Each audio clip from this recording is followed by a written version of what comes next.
Hi, everyone. This is Serena Sun, founder and director of Breaking Taboo. Welcome to our audio video podcast. I'm excited to be sitting here today with James Michael Twyman, or James, as I call him, because he is also a friend of mine. So I've known James for quite a few years now. And I know James because he is a professional photographer and we keep seeing each other on red carpet events. And James is also a retired fire chief of over 20 years. And he's also been a fire chief for NASA. Also, he's a US veteran and he also has a degree in engineering. And he also is a retired military officer, so military policeman, which is very similar to almost basically the same as a typical policeman that we think of, but just what is it, trained differently or trained by the military?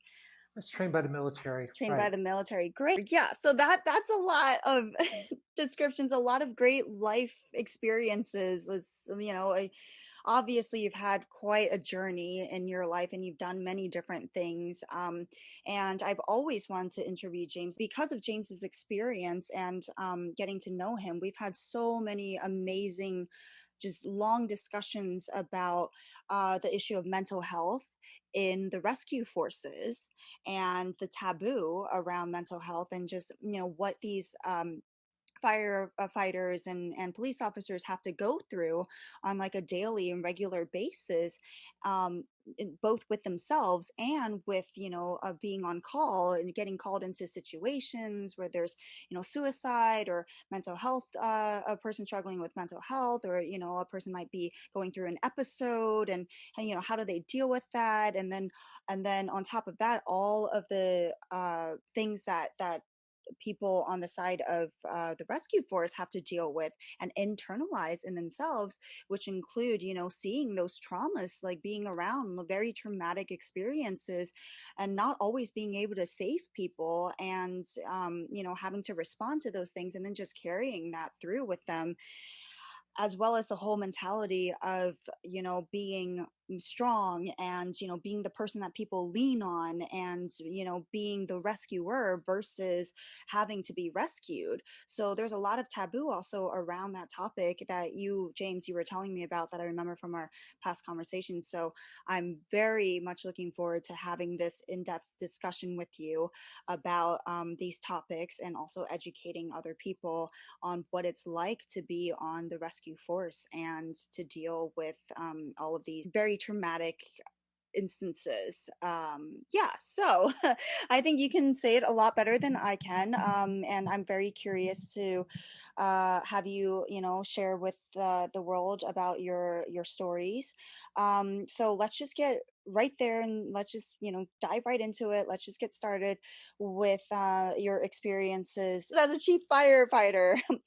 Besides all the amazing stories you were telling me about, like being in fires, which is just incredible. Right. But what is it like? Well, being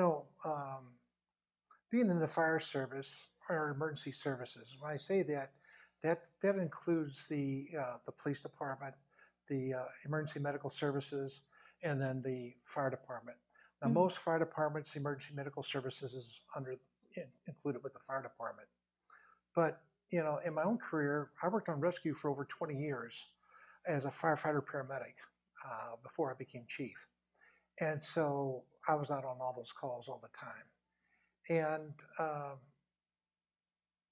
it's one of those things that they talk about a lot more now than when I first got into it. I was one of the first paramedics that were put into the fire department, and the senior firefighters did not like the paramedic program. They didn't think it belonged to the fire service, so we were kind of looked down upon and everything else, and it made it a lot harder on us. mm, The problem that you had is that you come back from all these traumatic events and you couldn't show a moment's of weakness mhm, because you're constantly being scrutinized on everything that you would do. And there's a lot of times you come back with some stuff that was just horrible, mhm, and you go off to yourself a little bit, but you try to you know, relive the event, over and over again. I mean, I've had, children die, I've had babies die, I've had, you know, suicides that were just horrible. I've had homicides. You go there that they killed the whole family, uh, and I mean, Wow. it's just very traumatic that you get there, and there's a lot of times, you just feel totally helpless. I've had a couple times that, and it seemed like it was always around the holidays of events. And you talk about ruining a holiday, and then coming the following year, of course, that's on your mind, thinking about the event that took place. Mhm. Uh, one of the first ones that happened to me, I had a 2-week-old baby die on Christmas Eve. That was very traumatic. I've Mhm. had adults that one other event that took place that always bothered me, and I talk about it all the time. I was on Easter morning. I was working a midnight shift, and I'm getting ready to get off in 15 minutes. We ended the call for a cardiac case, and I get to the house, and there were three little children. They're sitting on the couch, and I mean, I think the oldest one might have been 6 or 7, but the other ones were just a little bitty. And this is Mhm. Easter morning. The father, who's like 42 years old, had a very bad cardiac history and had been in and out of the hospital off and on. During the nighttime, he went into what's called cardiogenic shock, and he was having all these problems, and he did not call. He wanted to try to get through Easter without having to go to the hospital. Oh.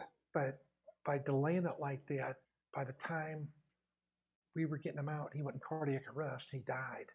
And I remember the little kid, when the little children come up and grab me by the legs, don't let my daddy die, And I remember trying to get him out in the truck and try to resuscitate him, and we weren't able to resuscitate him. And so I'm back at the hospital doing the report. The whole family comes in. And I remember that little boy standing there looking at me at the other end of the hall that, yeah, you let my father die.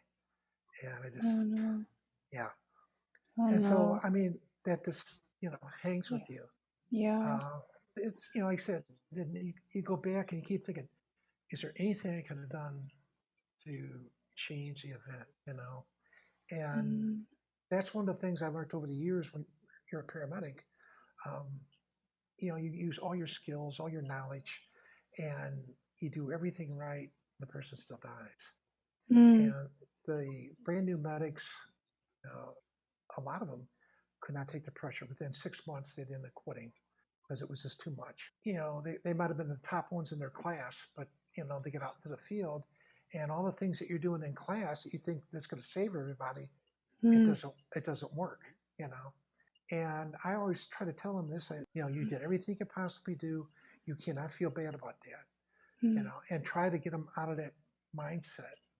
But there's a Right.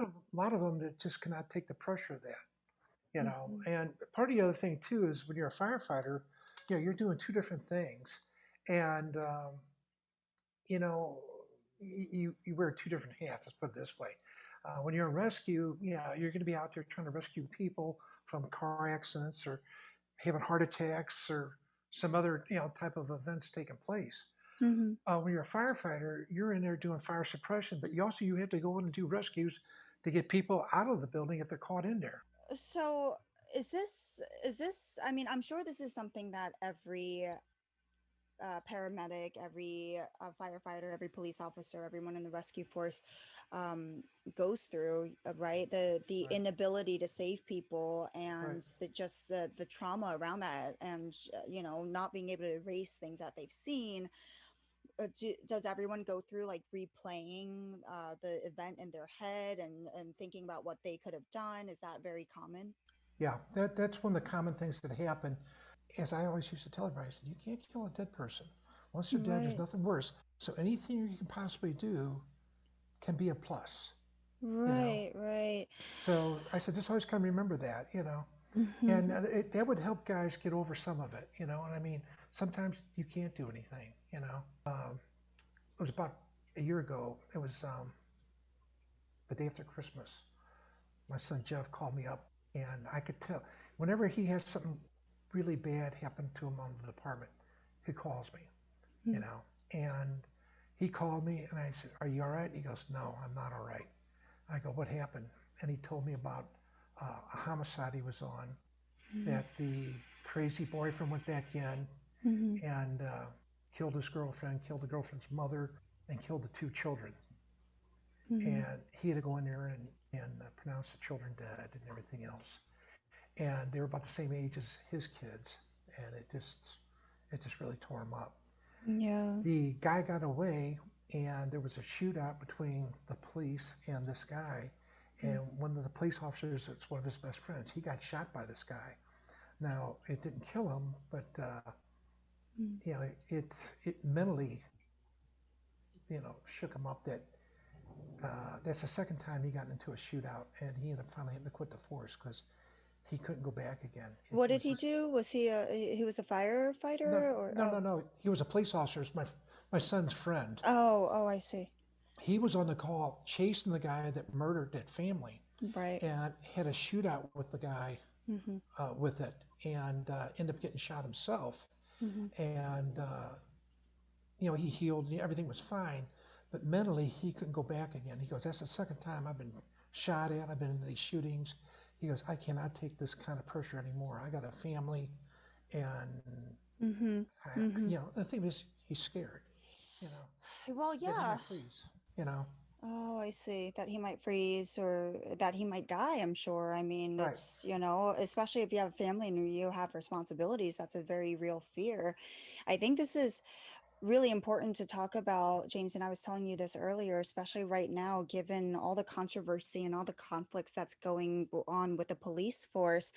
And and you see my Facebook posts and stuff, and you know exactly where I stand with this, where I'm with Black Lives Matter, but also I try to educate people on like how difficult it is to be a police officer, because I do know of these stories. Like TV and the media makes it out to be all the police officers are just really hardened. I see Yeah. when you were describing the crimes and just walking in on these and these traumatic events and the way that affects you and the way that affected your friends and other people in the force and your sons and his friend to the point of him quitting and his mental health. Like, people don't really see that. They don't really think about everything that a person in the rescue force or in the force has to go through. And we should be really grateful for police officers out there who are going through these things. And People have no idea how hard of a job that is. And the other thing they need to really understand, that the police are there to help you. They're not there to give you a hard time. Mhm. And it's controversial what happens, but I mean, unfortunately, all those things that people end up getting shot, they're resisting arrest. They're fighting the police. They're going after their weapon. It gives them no alternative. I mean, it's like it's you or them, and it ends up happening that way. Now, what happened up in Minnesota, that was a tragedy. That's terrible. I don't condone that at all. It never should have happened. But Mhm. the other ones, and like the Michael Brown one that everybody talks about in Ferguson, that police officer now is no longer a police officer. He was never Mhm. charged with a crime. They've ran that back and forth twice to the grand jury trying to get him reindicted, and he was always, you know, found not guilty because of the circumstance. He had no choice of what had happened. Mhm. Okay, he lost his career. He lost his career. Everything he went to school for is gone. So last time I seen him, he sells shoes now. That's Mhm. his job. So I mean, is it fair to them? He Mhm. didn't do anything wrong. All he tried to do is save his own life from what had happened. So I mean, everybody that gets, when you're involved in a shooting, basically your career is going to be over. If they find an I, the smallest little thing, they're going to try to blame you for it, and it's not your fault. Mhm. I mean, Mhm. it's very unfortunate. Mhm. I know you Granted, probably there are definitely are, like I say, with every profession, including psychologists, including therapy, there's, good and bad ones. you And I got don't good even ones and you mean, got bad. yeah, I don't even Right, mean good as in, a concept of, what is intrinsically good or evil. That's not what I right. mean. I mean like people that do their job well, people that don't, people that, are corrupt, people that are not corrupt, people that follow the rules themselves, or people that, and obviously in the police force, I think what's happening with the pushback pushback is that they're realizing that officers can get away or have been gotten away with a lot more corruption Well, than most normal people would. And I think all the stories that are coming out, not all of them are, are true. Like you said, though, that one, it's you can't prove that that was indeed, like, the police officer being corrupt, like he didn't do anything wrong perhaps. But however, there are more and more cases, and I try to educate other people too, in like saying, look, like the police officers, there are really good police officers out there who have dedicated their life to this, who have given up their life to, making people feel safe, to making the world a better place, which is how it should be, not always how it is. well, one of the things you said is true with everything. You got good and bad and everything.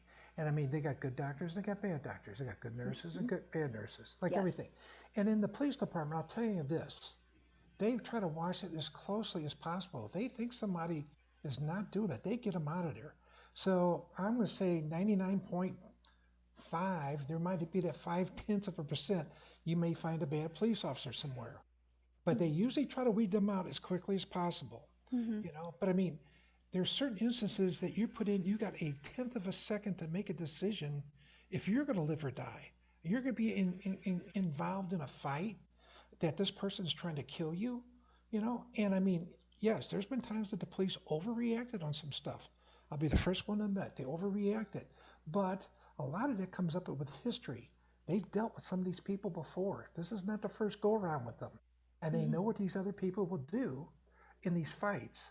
Mm-hmm. So now they're fighting them again. Mm-hmm. They hit it one, a couple years ago out in West Covina, where the guy was mentally ill. He was breaking car windows. The police got there. Anyway, he ended up dying in the fight when they're trying to arrest him. And the family came back and sued. But Mm-hmm. it came back that the family basically kind of disowned their son, because of his mental capacity. He was schizophrenic, he wouldn't take his medication, he was paranoid, and the police had dealt with him over and over and over again, but he fought viciously every time. He wouldn't cooperate. So this time they probably got a little bit too rambunctious trying to arrest him. They probably held him down too long, Mm-hmm. and he ended up, succumbing to his injuries. Mm-hmm. I mean, it's terrible. But I mean, they deal with that all the time. We're in the fire department, we get called for those people too. And the police look at us and go, "What do you think we ought to do?" Okay, well, you're assessing. We go, "Okay, this person is not acting rationally. Okay, they need some type of. We don't know if they've overdosed on something. They're schizophrenic. They're paranoid. Whatever. But Mm-hmm. they need some type of help. Now we got to try to subdue them, to get them onto a stretcher and take them to the hospital to be evaluated. But I mean, I remember giving people Thorazine to try to calm them down. That we couldn't even get them into the vehicle because they were so wild.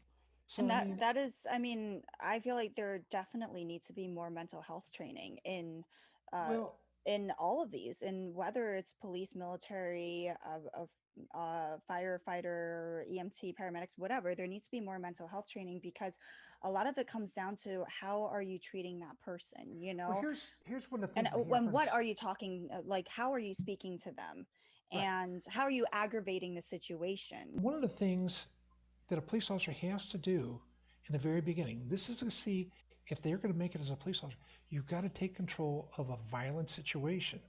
Okay. Hmm. Now you get a husband. And domestic calls are the worst ones to go on because you don't know what's going to happen. The husband may be up there beating the wife up, and you go to subdue the husband, and the wife jumps on the back of you and tries to stab you with a knife because you're going to arrest the husband. So I Hmm. mean, you don't know what either one of them is going to do. So you get there, and you got about 15 minutes to try to figure out between the two of them who's rational and who's the crazy one that's the instigator of this, that they've had this problem for the last 20 years. And you got 15 minutes to figure this out of who's going to do what. You're not going to resolve the issue in 15 minutes. And you could get a social worker out there for days and you're going to have the same problem. Okay, this is something that they need to take care of themselves, or somebody go out there and say, okay, since you called us, now we're out here. And they said, well, I don't want to talk to you anymore. We're done with you. Get out. Now what do you do? you have no control over the situation. So that's one of the issues that I've seen personally many times that happens. So, they talk about bringing social workers out to these calls to try to diffuse it. You're not going to diffuse it. I Well, mean, mental health workers and whatnot. Actually, I was just a part of a training with LAPD and a mental health organization in California. And it's very interesting because it's definitely helpful. Even the police officers you can there say that it's helpful. And the whole well, point see, it is takes to some. train them on how to respond to situations like this, situations that someone without the knowledge would think is violent. However, that person is not actually acting violent. They're just going off on their own tangent. And it's all about the way that you talk to them and what methods that you use versus, just using force. Which is Okay, what gets people in trouble, which is why this whole thing started in the first place, is that police officers are trained to use force right. way too much. Like, and I understand when it's a violent situation. However, I think the subject is most of these situations are not violent. Well, that's where I disagree with you because, like I said, I've been on those, and when they call for the police to come out on a dispute, they've already had physical violence with each other. That's why they got called. Okay, or they have a history of getting real violent with each other, and you see the wife with a black eye or mouth busted open, or somebody's bleeding, or You're somebody talking got stabbed. specifically domestic violence Yeah, cases. Yeah. yeah, No, I mean, those I kinds of. meant in general. I meant like, for example, the cases that have been coming out in the media where it's obvious that the person was not being violent. However, maybe they were going through some mental health episode or who knows, but Well, it's like, let, well, you probably could have handled that a little bit better, a well, little bit let with me more compassion. let me tell you what happened to me on one of my first psych calls I got called on when I was a paramedic. The guy was acting very irrational. So in our training, they told us, sit down and talk to the patient. Let them know that, hey, you're not acting rational and we need to take you to the hospital. So I took it, yeah, okay, doc, that's what I'll do. So the next patient I had was a psych patient. This guy's acting irrational. And I'm standing there telling them, he's sitting down. And I said, listen, you're acting irrational. You've done this, this, and this, and we're going to take you to the hospital. This guy come flying off the couch and punched me right in the mouth. Hmm. Immediately, I wasn't expecting him to become violent with me. I'm trying to bond with him a little bit. And then after that, I kind of learned that at times there is no talking to these people. The only thing you're going to be able to do is to subdue them. You can try to talk to them, but like I said, when they get to that rage, I don't Was care. he enraged? Was he like, No, he was sitting there very calm, but I was talking about his behavior that the family had told me what he was doing, and I said, what you're doing is, you're not acting right. mhm. And I said, we want to take you to the hospital to have you checked out. Well, first of And all, James, I think you were a little too close to him because well, you need to protect yourself, is like well, that does come again, with it, with the training. Like, you know, well, that was one of the things. Like I said, I was a brand new medic, and I wasn't expecting this guy to come flying off the couch like that. But I'm standing, you know, 3 feet away from him, mm, and I'm kind of leaning forward a little bit because he's sitting down. I didn't want to come like I'm towering over the guy. mhm. Again, that's why it is sometimes helpful to get a mental health professional I actually wish, in there to actually, with the police officers and the mental health professionals or the firefighters and the people who are just trained in this specifically to well, help with the situations. what I would like to see happen on that is have you there go on these calls with them and have you just observe to see how this unfolds right in front of you. And then you can sit there and say, well, they could have maybe done this and did that. And there's things that it could be very helpful with. But They the do underlying that. things, yeah, The but the, mental, the like right now, for example, the training program that I was talking about, like they do that actually. yeah, Obviously they've seen thousands of cases like this, and that's literally their job, is to do this, like get the police officers whenever they're having a mental health a case, they or an episodic or crisis case like this, they call them and right. they go over there, and together they try to figure it out. And this is not just for, I'm not just talking about it being useful for people that might be violent toward police officers. I'm talking about, what about the cases where someone's about to jump off a building? Oh, What about the cases of that's a different type of but animal there.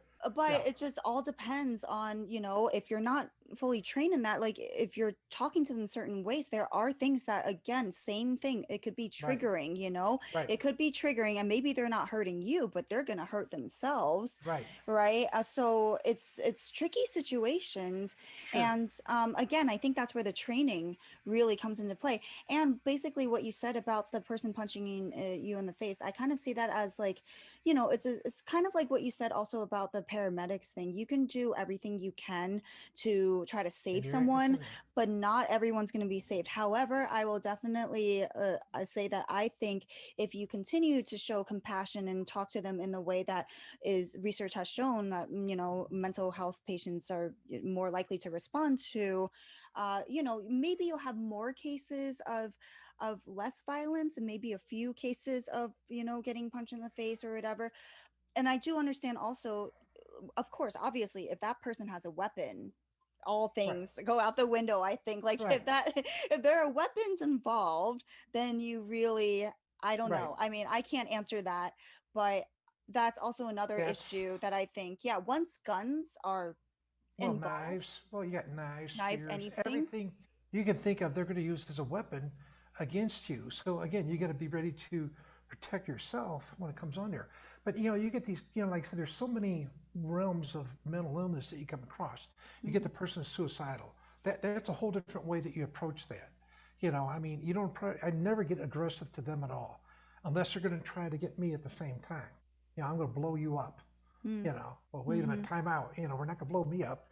Now, if you want to go do yourself, that's fine, but you're not going to blow me up with it, all right? But I Hmm. mean, I would never tell them that, but I mean, I'm thinking that in the back of my mind of like, okay, how do we approach this from trying to blow me up?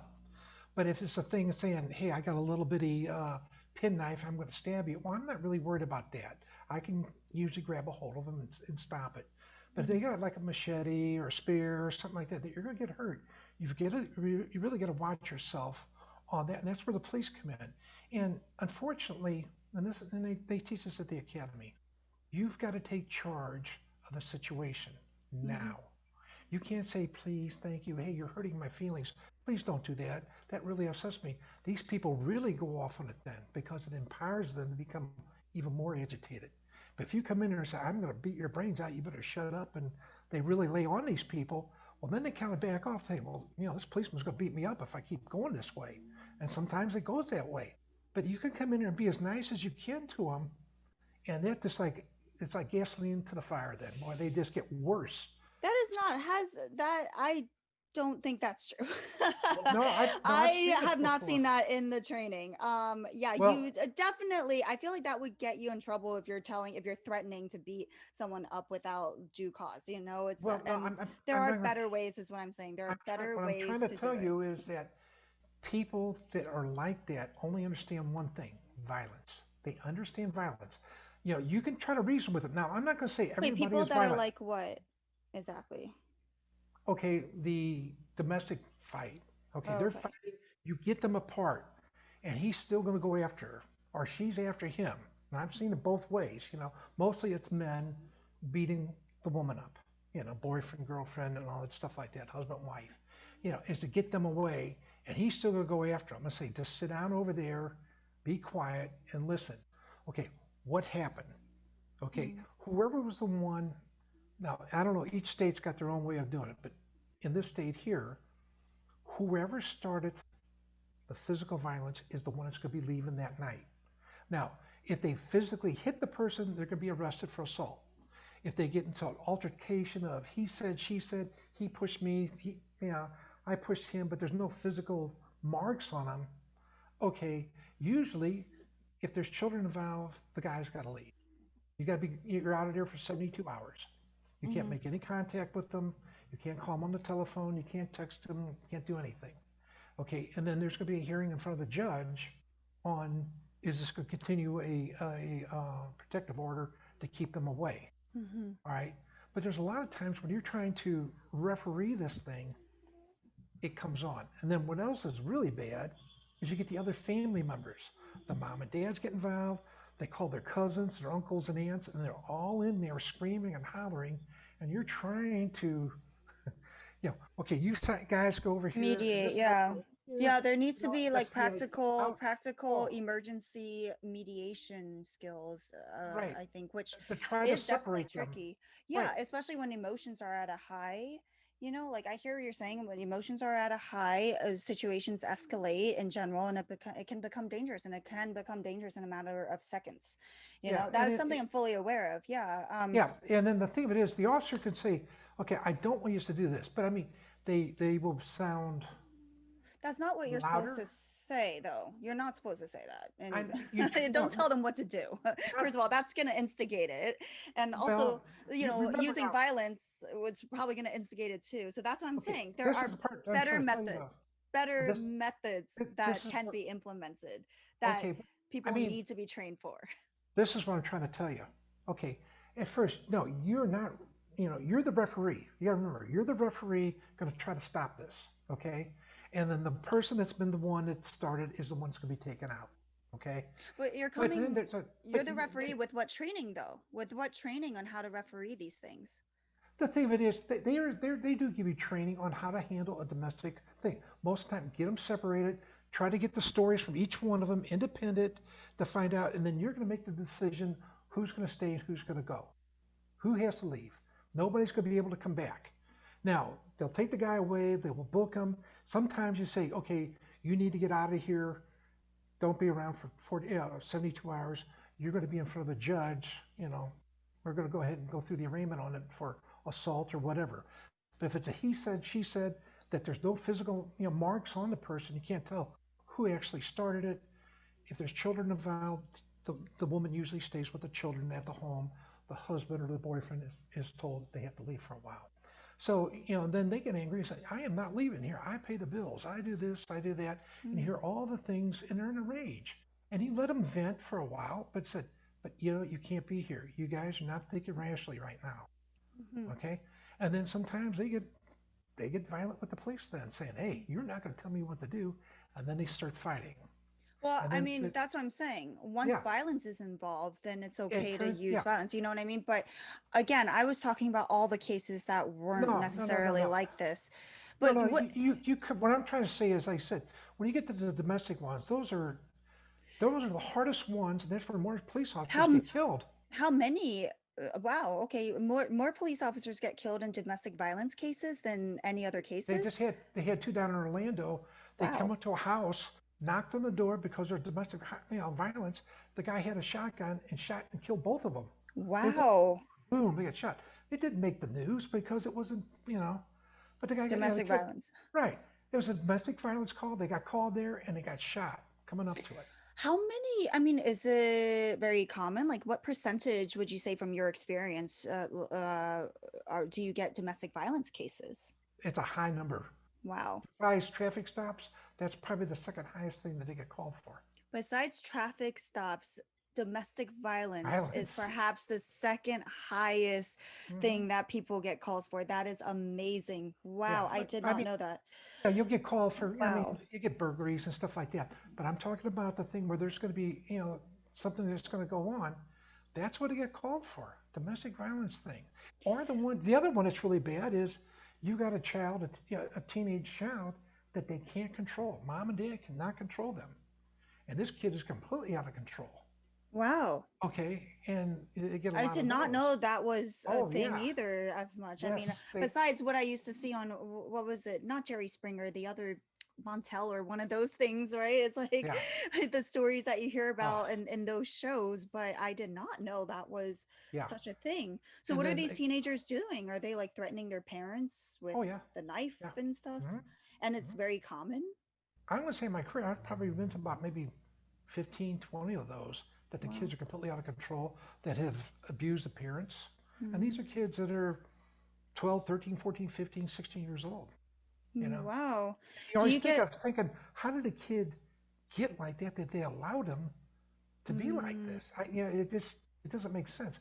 Now, it some of them, seems like both of what you just spoke about, it's very emotional, like emotionally driven, right? Domestic violence, emotion, they got in a fight. Teenagers, already teenagers full of emotion. So it seems like obviously what they need is a lot of emotional regulation again with well, mental health, but I know this but one yeah, that's case right now that he had some involvement with. The boy's 11 years old. He's paranoid schizophrenic, but this kid is the biggest brat I've ever seen in my life. It's a behavioral problem. Now, his other medical problem he has, yes, I know it's hard for him to control at the time, but this kid's completely out of control. That he screams and hollers and rants if he doesn't get what he wants. So the parents are walking on eggshells all the time with him because it doesn't take anything for this kid to blow up, to start destroying the house, punching holes in the wall, threatening to kill himself, threatening to kill them. Mm. Unfortunately, in the the lady, she has a mental history of her family of schizophrenia in the Oh, I family. see. Mhm. So, when she told me that, I said, well, that's part of this child's problem. And he's being medicated, but trying to get his medications that he can be Mhm. functional at a point instead of making him, catatonic, that Of he course, can still yeah. function, Of course, But yeah. I mean, but just other things this child has done previously that I've known about because I Mhm. know these people for a long, long time. And, they Oh, you've talk to known me this about, family for a oh, long yeah, time. Oh, yeah. okay. Uh-huh. And I can Mhm. see this kid becoming 17, 18 years old. If they Mhm. don't get him some type of help right now, Mhm. he will be one of those ones that the police will end up being Mm. involved with. That's I what I'm see. afraid of. Mhm. I said they got to get this in the bud somewhere. Mhm. I don't know if he needs to be institutionalized, which is probably the last thing I want him to do, but Mhm. it's not working what's going on right now. You know, Well, it's just so you know, being institutionalized does not necessarily mean forever, and it no, has no. definitely helped people with schizophrenia. That I mean, I know personally know of a few people that have been institutionalized for I various things, and it's helped them right, actually. You know, right. so it's not always a No, bad no. thing. But speaking of mental health, James, I mean, I want to get back to the reason why I wanted you to come to like talk about this in the first place, Sure. which is the mental health like in the rescue force, which is the mentality of like the taboo of the having of not being able to talk about this, of being a strong rescuer, the person that needs to take care of other people, but then going through all this trauma and obviously PTSD, all of this is obviously, a lot of PTSD in this, whether it's, veterans like PTSD, of course, it's huge with veterans, people that have been in combat, rescue force, police officers, firefighters, doctors, EMT workers. Like there's just so much PTSD Right. because of how much you see. So, I mean, yeah, tell me about the stigma around it. Tell me about like Well, that feeling of not being able to talk about it. yeah, and like I said, you have that. You're trying to, you take it personally. It feels like there's a personal failure when something like that happens, that the person Mhm. dies and you've done everything for them. I mean, it's just it's horrible all the things that you have to go through, and then like who do you talk to about it? Who do people in Well, the fire department talk to about these thoughts and these traumas and these PTSD okay, well, they symptoms? finally started this probably about 20 years ago.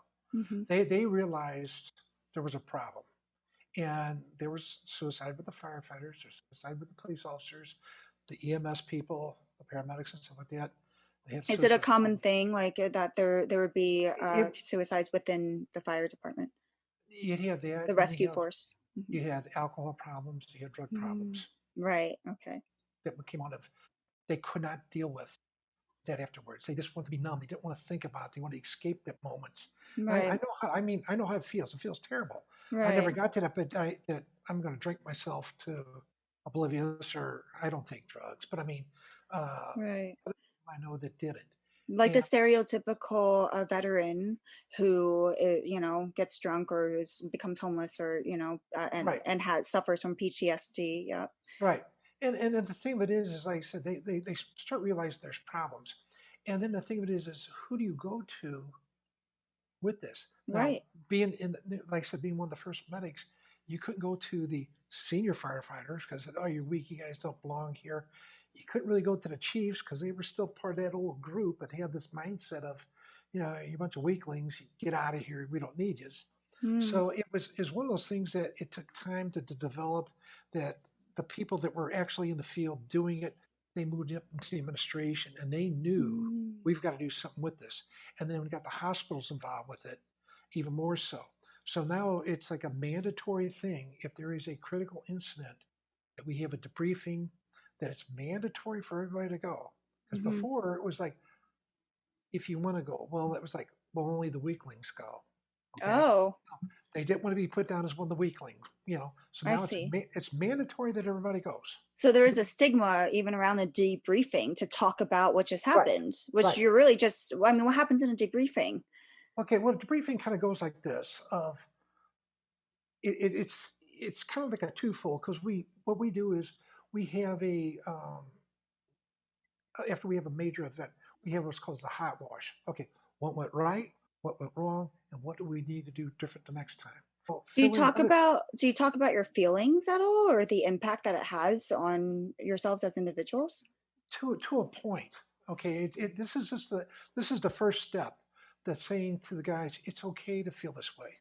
I felt Hmm. this way before. And so, with me being the chief, admitting to everybody else, to my subordinates, that, hey, I felt this way before. I've had this happen to me.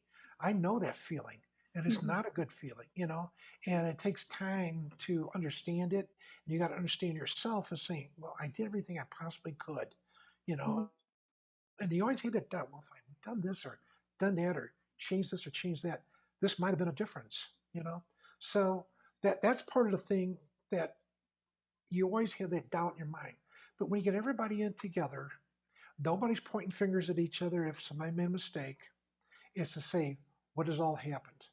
It's for Hmm. me to go through later on and pull the ones in that made a mistake. What went right, what went wrong, and how we're going to do it better next time. You know, Hmm. and Sounds very practical, but well, does it, I mean, is it, how much does it help with the actual mental health aspect though, like the trauma, dealing with the trauma and the PTSD? what happens is you're being told it's okay to feel this way. Right. So you got that out of the way. Now the next step is, I will watch the person and see how they're acting that day Mm. or days or the next week and how they perform in the next calls. If I see that they're reluctant, I had Mm. guys get hurt in fires before and to go in again and say, hey, I might get hurt or I might get killed or my wife's expecting a baby and maybe I better not go in with my partner. Well, that's one of the things when you're signed up, you're going to have a partner and you will risk your life for him as he will risk your life for you, or she, Mm-hmm. that it's your partner, and And it's that is that in the code of ethics, right? With the rescue force? right. The police are like that, the fire like Yeah. that, EMS like that too. We're there Yeah, for you have each to, other. right, you have to risk your life. Yeah, I mean, no man left I'm behind there for type thing. you.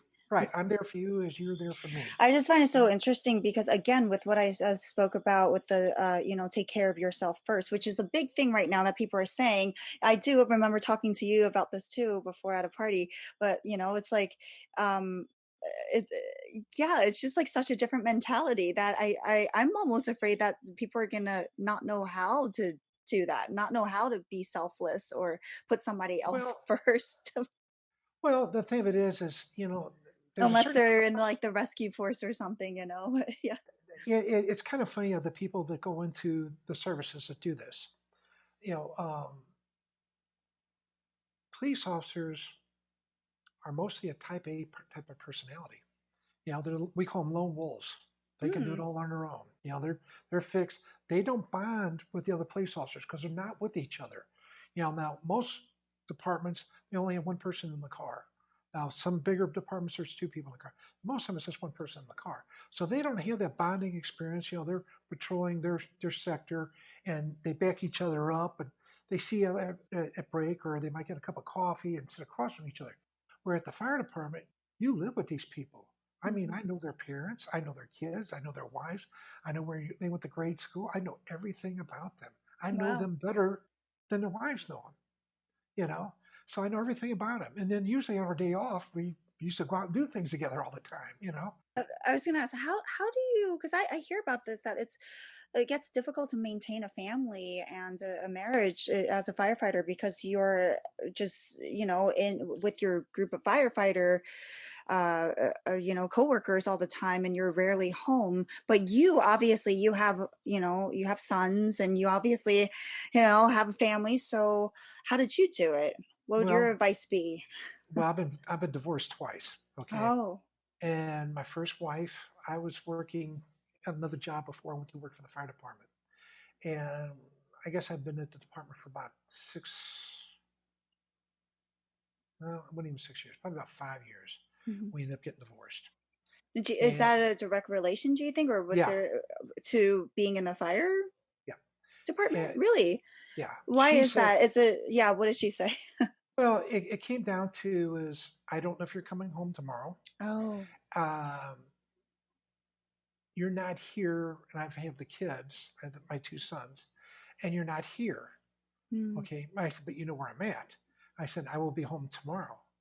And the shift that we worked, like you work a day, then you're off a day, you work a day, then you're off a day, you That's work how it is for another, firefighters and is, and then you get 4 days off. Now it's oh, a little okay. bit different the way that they do it. They work 2 days and they're off four a lot of times.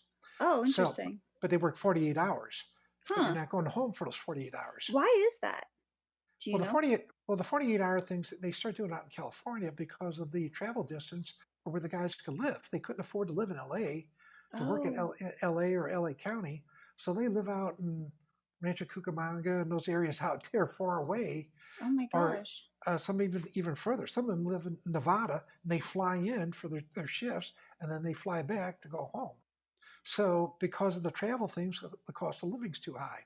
I'm So they, assuming that there are like beds and showers and oh everything you yeah, need in the really okay, yeah, because that's your, I've never really been inside one, so I yeah. wouldn't know. But It's wow. it, it's like your second home. I mean, yeah, you gotta. We all eat together. One Hmm. guy, man, we used to take turns cooking. And that was part of the bonding of we all have different nationalities. And Uh-huh. what's a family secret of who makes the best meatloaf, who makes the best chili, and we used to have these contests all the time of who did certain things the best. And we'd all take turns cooking. You That know, and sounds we nice. and we had one guy that was a gourmet chef. He worked in a restaurant. So of course, when it was everybody else's turn to cook, he was standing outside the kitchen to mope. But he always complained that he had to cook. But he'd stand out there. Do you need any help? No, I got it. I'm doing it. And he'd stand there and pout the whole time because he didn't get a cook. But he was That's he was he was the best. We he all was a chef turned firefighter. right. And his That's day off, impressive because I know that the training or the requirements to become firefighter is actually really really long. hard, really long, and really difficult to become a Yeah. firefighter, right? Yeah. The better qualified you are, the better chance you are getting hired. I think it's Like I didn't know interesting. anybody when I went into the fire department. I didn't know anybody. Okay, Mhm. but I was a paramedic and they wanted paramedics to come in. And so back at Forgot the to add that to your job description before, by the way. Also a former paramedic, right. Well, like I said, when I EMT was on worker. yeah, well, like I said, when I was on rescue, that's what we were. We were firefighter medics. We Right. ran the rescue, but also if it was a fire, we tanked up and went into the fire just like the firefighters did. There's no, saying, well, you guys only have to do the medical part, you don't have to do the fire part. No, we had to do it all. Oh, this is You for know. paramedics? Or you have to go into fires as a hmm paramedic? Do paramedics still have to do that? hmm Really? Oh, I Yeah, had no idea. yeah. Did they have to get Now, suited up and go into a right. fire? Oh, If you're wow. working for a city, it's like that. Mhm, Now, you got the private ambulance services, like they mhm, got up in California, mhm. with some of them. They don't do that. They're just strictly medics. They don't go into the fires.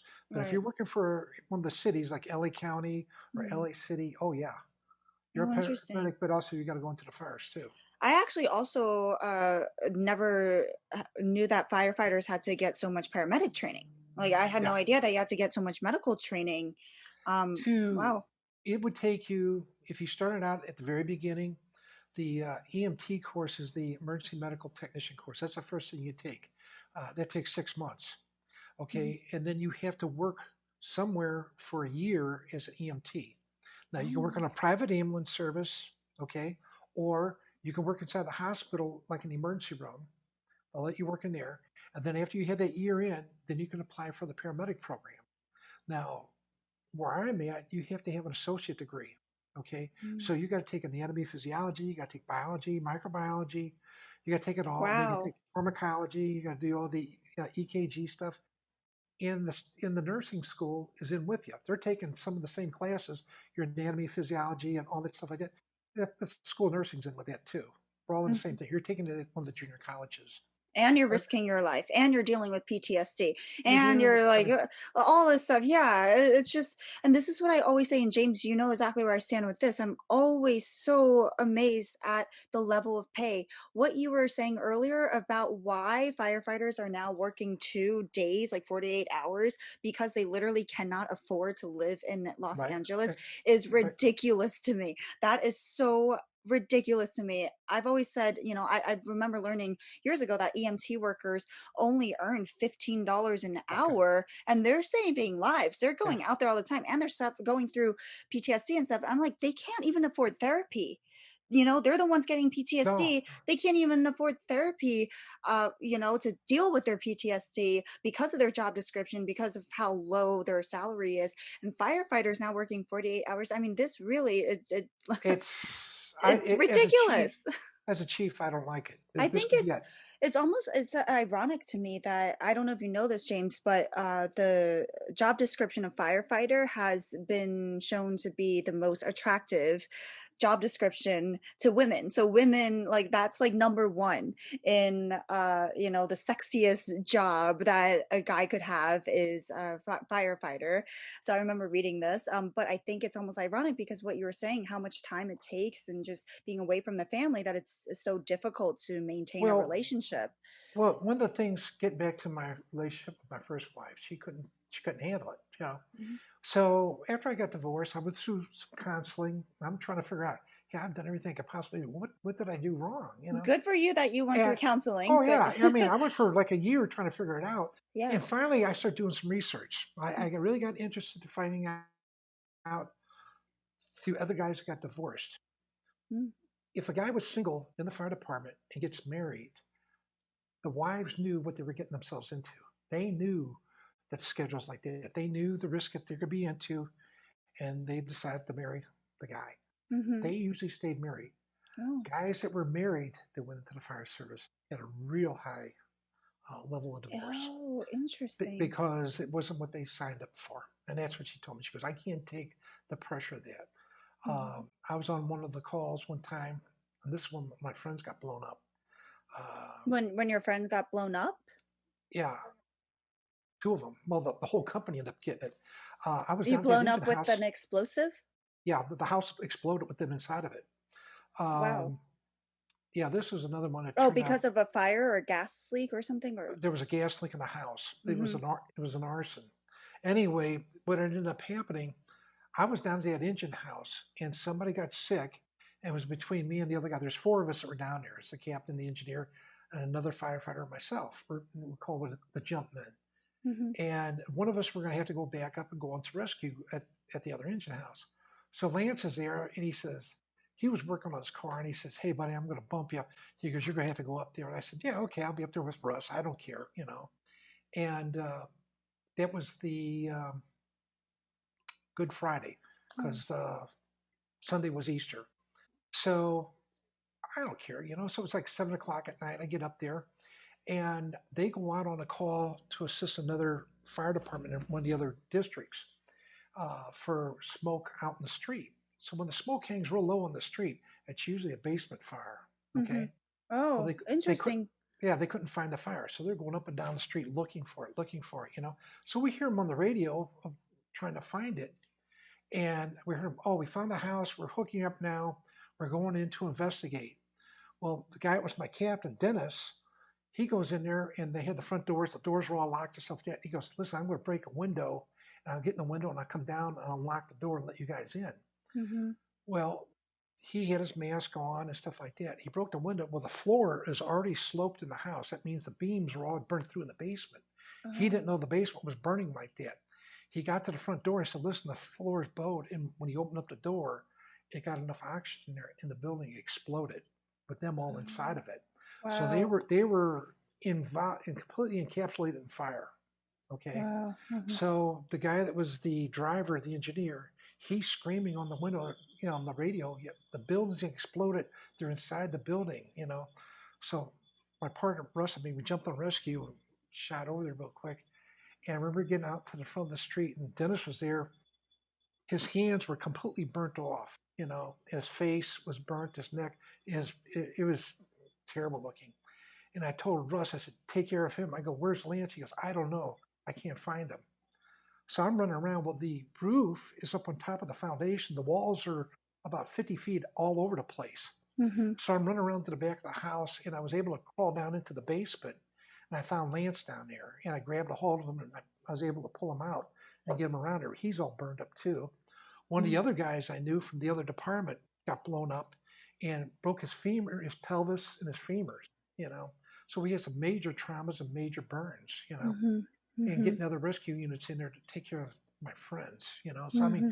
that was like, hey, I'm gonna have to stick you with a needle. Hey, I'm gonna have to do this to you. I'm gonna have to do that to you. And they knew what I was doing to them. You know, but I was afraid they were gonna die. You know, Mm. and after it was over with, that really, it was like one of my family members. You Oh know, yeah, yeah. so you know, it was really upsetting. You know, and they Did, all did. did he? So did he? They all lived. Just they all lived. Okay. They all lived, Okay. but he had to retire from his injuries. He Oh. got hurt so bad over the thing. You know. Mm-hmm. Mm-hmm. The other two guys that I had, Lance and um, Jimmy, they did end up doing I have okay. friends named Lance and Jimmy too. Yeah. Well, Lance, Mm-hmm. when after it was all over with, the story came up about that. He went around telling everybody how he saved my life, and I said, "How the hell you figured it out, Lance? Who got you out of the basement?" And he goes, "Oh, no, no, no, time out." He goes, "Let's talk about this." He goes, "If I had went up there and you were there," he goes, "you would have got killed. So I saved you." I go, "Oh, okay, so that's how it goes." So he goes, "Yeah, because if you were there," he goes, "you would have got killed." Yeah, I yeah, go, "Oh, okay." So that's our own standing joke with each other about who saved whose life, you know. yeah. I But always love hearing these stories of your adventures. It's it's like, yeah, it's I don't know, it's just so interesting. But I've heard some, but I know other people haven't. What's it's it like? You've told me some stories of what it's like to actually be in a fire. I know I've asked you this before. What is it like to actually, you be can't inside a fire? see your hand in front of your face. It is completely black. You know, you're crawling. You don't stand up because the hot, you know, heat rises. So down on the floor, it's going to be 180 to 200 degrees. You stand up, it's 700 degrees. Your Wow. clothes your clothes will start burning. If you Okay, stand up, your clothes will start burning. could start burning. They're Hmm. flame resistant, but they're not flame proof. Okay, Right. what do you call it? Your turnout clothes. You know, Hmm. Turnout clothes. right. They will start combusting. They'll start breaking down and start melting on you. So yeah, you're crawling the whole time you're there. You've got a tank on. You got a certain amount of air, and you're always kind of looking at your air to make sure that you got enough air. But as you're going in trying to find where the fire is located, or you're looking for somebody, that that's the hardest. You're searching, and you're going in areas you don't know the layout of the house or the building or whatever. And this is where mistakes get made because people know we got to get and rescue them, but they're not watching themselves. So my Mm. thing is, you never go in without a hose line, okay? That you can Mm. fight the fire if something goes on, and you can follow that hose back out. Okay, Right. even if you're crawling, you can follow that. Or they have what's called as a tag line, that it's like a rope on you that Hmm. you can find your way out. But if you don't have that on there, you're going to get yourself lost. And Hmm. that happened to me one time. I was up on the second floor of a building, searching, and next thing I know, I'm out of air. The bell's going off. I'm looking at it. I go, You I mean got you're less. out of air, like your oxygen Right. mhm, Yeah. is gone? Okay. I didn't even think of that Yeah. firefighters had to wear an oxygen tank, but yeah. Oh, yeah. Well, it's not oxygen, it's compressed air. Oh, But compressed air. Okay. Is but it I'm looking. heavy? Yeah, the unit weighs usually. Well, they've gotten a lot better right now. Probably about 25 to 28 pounds. Hmm. You And know, how much do the uniforms weigh? the whole thing is about an extra 100 pounds on top of you. Oh, wow. Yeah, you got Okay. another 100 pounds on you when you're doing I that. would not be able to do that. I And would. then that's not pulling a hose either. You carry a Wow. couple flakes of hose up a bunch of stairs. That's when we do the physical fitness thing. And Right. that's one of the other things too at the firehouse. People think that the firemen sit around, drink coffee, and play cards. My whole time in my fire service, I never played cards. I never see anybody play cards. You don't have time for that. But Um, we have a physical fitness requirement that you have to do PT. Okay, Oh, oh, you have to be on the treadmill, and sit-ups and pull-ups and weightlifting and stuff like that because that's what you're going to be doing that day. That keeps you oh. from getting injured as bad. So when you're in Because the fire department, you're actually doing your push-ups and you're actually basically you're in the gym most of right, the time. You're that's using your exactly it. extra time to work out. Right, you have Okay. to do that so much each day to keep yourself in good condition. You know, Mhm. Mhm. because it's an endurance thing. But anyway, I got trapped up on the second floor and I Right. could not find my way out. I was Uh-huh. lost. And I'm thinking, this is it. Because I mean, it's going through your mind as to, all right, what am I going to do?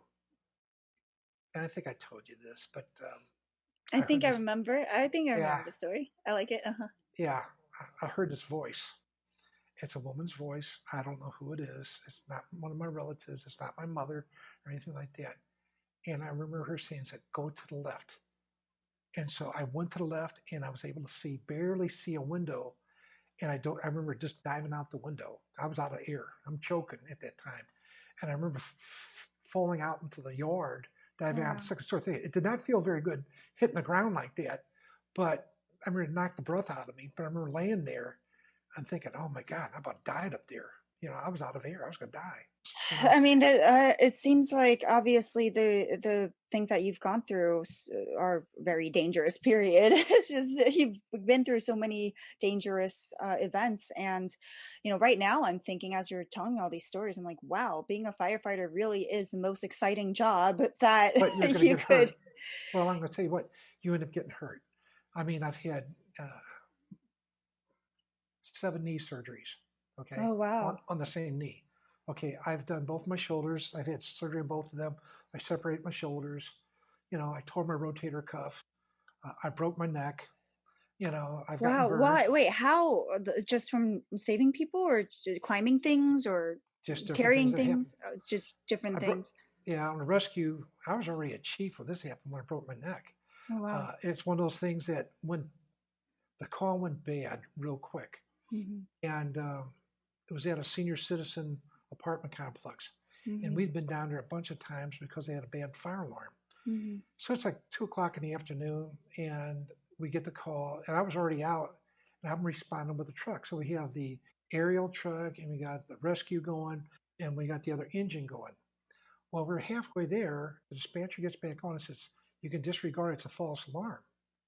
And I told the engine company, I said, "Go ahead and proceed on. Everybody else go back to the station." I said, I'm Mhm. going to go down there and I'm going to write a summons to this place because they've not fixed their alarm. We've been down there Mhm. like 25 times. Mhm. So they got like 2 buildings.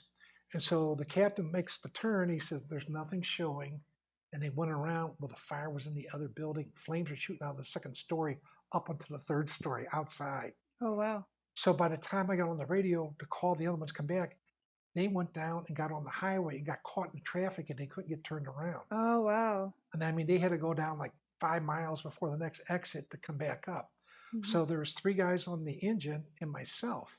Mhm. And so I get up there and I asked the apartment manager, and they're all senior citizens that live in these buildings. Oh, I said, "Is everybody out?" She goes, "No, there's a bunch of people up on that second floor." oh no. And my stomach just dropped. I thought, "Oh no, this is going to be bad." Uh-huh. And the building was not have a sprinkler system in it. Oh no. So and they didn't have what they call standpipes that we can hook our fire hoses off and take them. We had to take them from the truck. So that means dragging all the hose all the way up to the staircasing and getting them up there. So I'm Mhm. helping them pull the hoses up in there.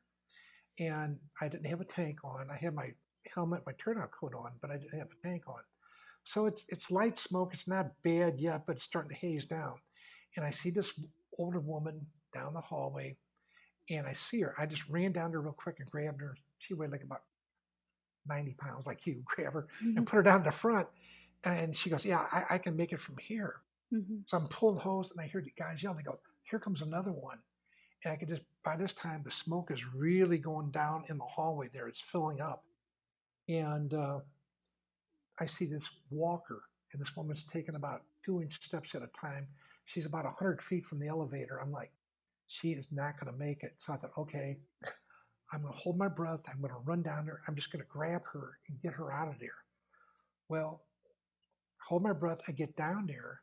The woman's about not even 5 foot tall, and she weighs about 250 pounds.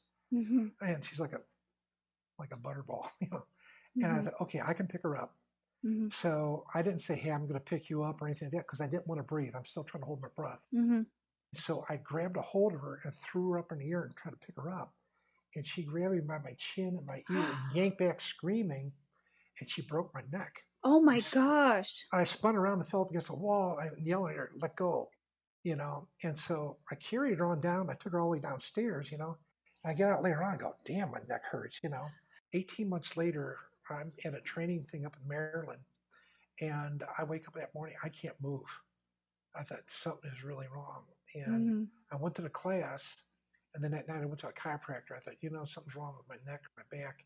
And he Mhm. pushed around. He goes, you've done something really bad to your neck.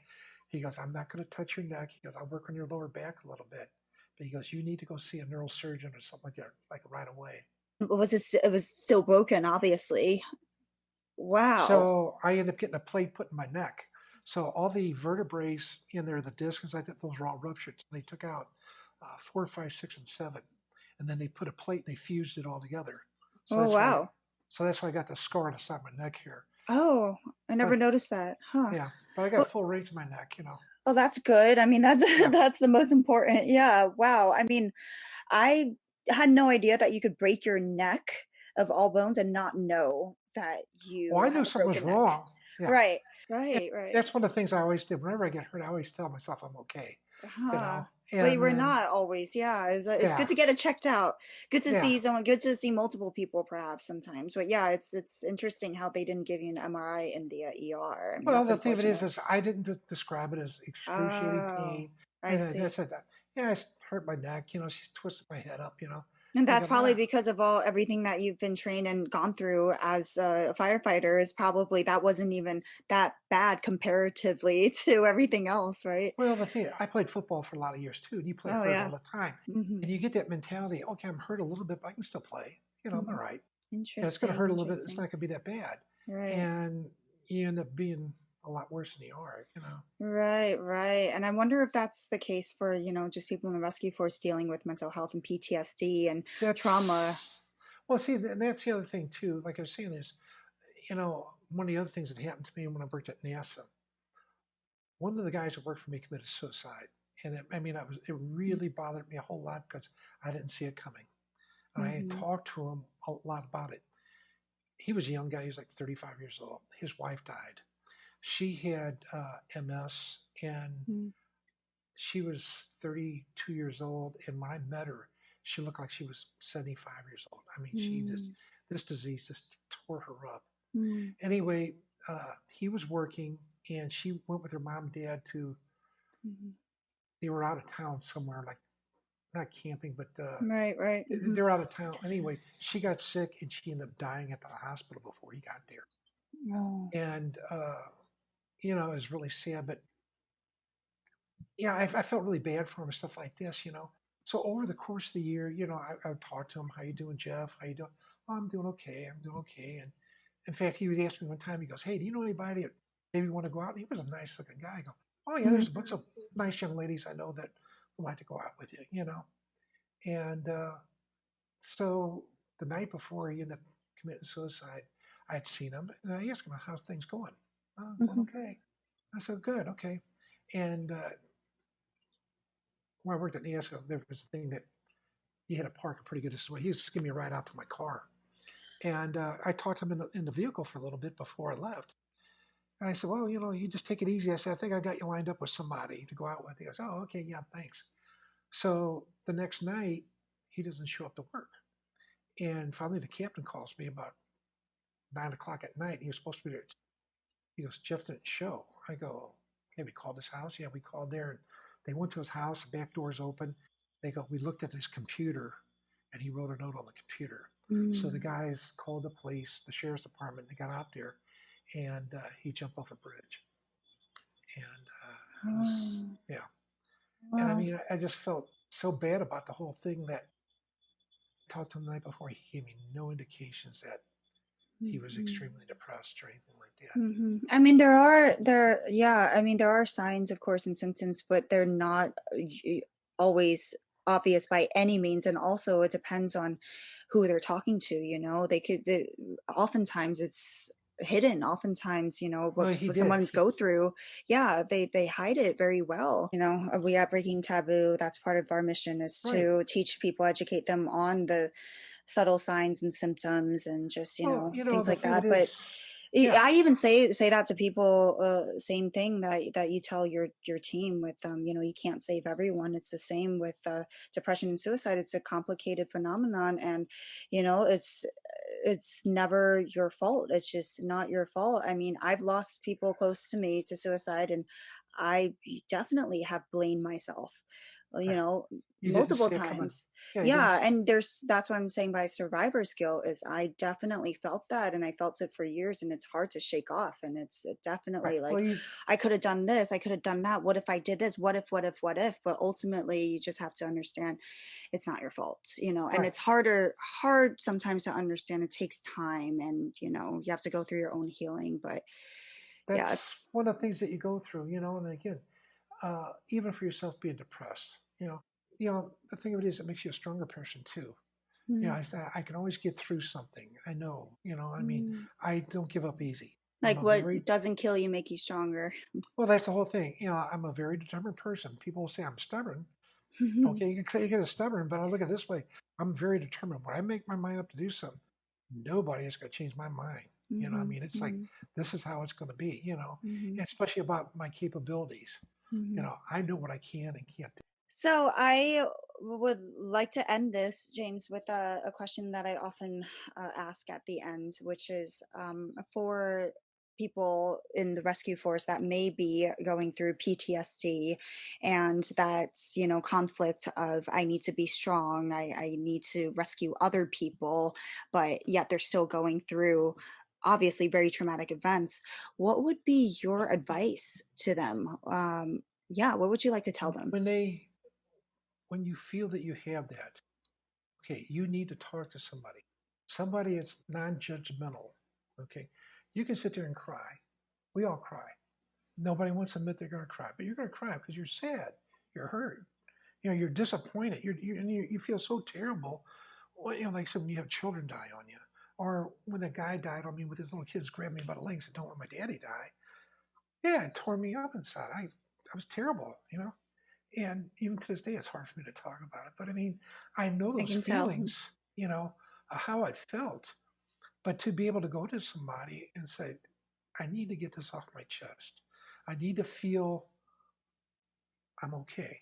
Mhm, I did the best I can do and tell me I'm okay. mhm, And they don't have those support groups. And there's people that stay with that support group too. mhm, It's not one time on the mandatory thing, and they're allowed to go to counseling. Then that part there is kind of like a secret. They go on, nobody else knows that they're going. They always mhm, make sure that nobody's seeing anybody come in and going out, that nobody knows. mhm.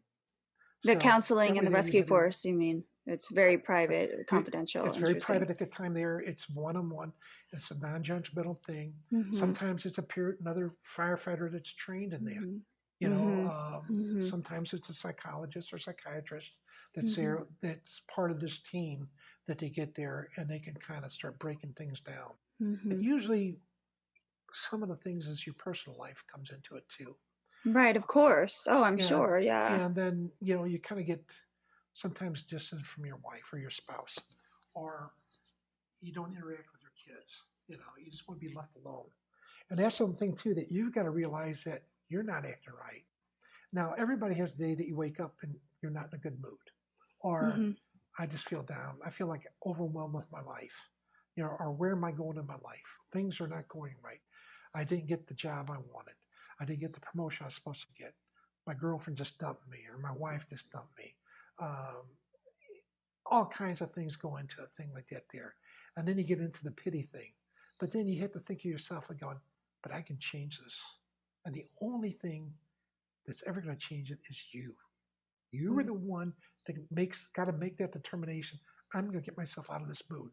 So if I need to go out and watch silly movies or go out and hit baseballs or hit golf balls because I'm angry, take that anger out on doing something like that. mhm. Don't Don't keep it bottled up. and Yeah. don't fight with your wife or your spouse or yell at your kids or spank your kids for no reason over something stupid. take it out on something else that's, Mhm. you know, Mhm. not another human being. Go hit And talk baseballs or about it. something. Yeah. Yeah, and Mm. get it out of your system Right. and just let it go and say, I did everything I can. I can't do any more about it. Mhm. My father told me something was very interesting. My father was in the Marines during World War II. He was a drill sergeant. If you ever seen that movie Full Metal Jacket, you see that drill sergeant screaming on how that was like my dad. He acted just like that. So I was Mhm. used to getting screamed at my whole life. Anyway, during World War II, he was at the Battle of Iwo Jima, and I didn't know it until I was 17 years old. I knew he was in the Marines, but I didn't ask, you know. And then he told me, and one of my friends was going in the Marines at the time, and what went on. And he brought up a bunch of these photos and stuff of this thing. I mean, it was horrible. But my dad never talked about it until probably about a year before he was getting ready to die. Mm. And he told me, he said, I woke up and he goes, this is really bothering me. I said, you've pushed this down so deep in your mind that you didn't even want to think about this for 65 years. He goes, right. He goes, I couldn't live with this because it was so terrible that I had what I seen and what I was through and what all happened. He goes, now I'm 82 years old. And now it bothers me. Mm. I said, Interesting. yeah. I said, that's how far we can push it down. So, but finally, it finally sticks up its ugly head that you have to face the fact of what had happened, and Mhm. you have to forgive yourself.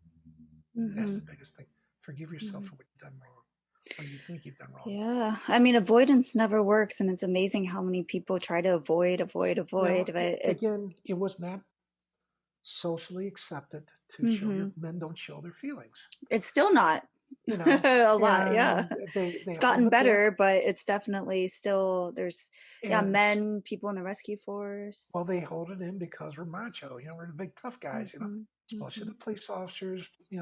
The firefighters, and Mhm. even the medics. I think Because I would go as far as like even that stigma for women too, because I've definitely experienced that growing up. I wasn't supposed to show my feelings. It just wasn't talked about in my family. Period. It wasn't a right, thing. Nobody talked about their feelings. Like, what is that word? Doesn't right, exist. right. So, yeah. But also, then there's also the stigma of like crazy women, like women being hormonal or whatever, and it's just.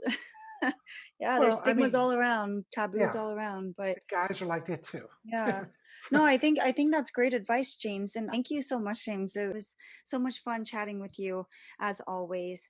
So anyway, sending you my love and definitely miss you and thank you so much for being a part of this. Yeah, thank you everyone for watching. Do you have any last words? The last No, little it's plug-in? just good luck to everybody. Still stay safe. We'll all get over this eventually. Mhm. And Yeah, um, just hang in there. But yeah. again, just to say this, give the police officers the benefit of the doubt. It is a really, really hard job. And these guys are dedicated to the job. And Mm-hmm. again, they're not doing it for the money. Mm-hmm. Mm-hmm. So, when you Yeah, see police officers say thanks, because right yeah, now they're getting, I mean, I feel bad for them. I really do. Yeah, I mean, yeah. it's really tough for them. So, Yeah, yep, yep. Definitely. There are a lot of good police officers out there, there who are like I saving said, lives who 99% are good mhm. guys. And unfortunately, there's a few bad apples, and they try to get them out. So Yeah, that's what yeah. it is. Yeah, hopefully we'll figure out a solution to this soon and yeah. But yeah, thank you so much, James. Have a great night. Okay, you too. You take care. Bye everyone. Bye. Take care.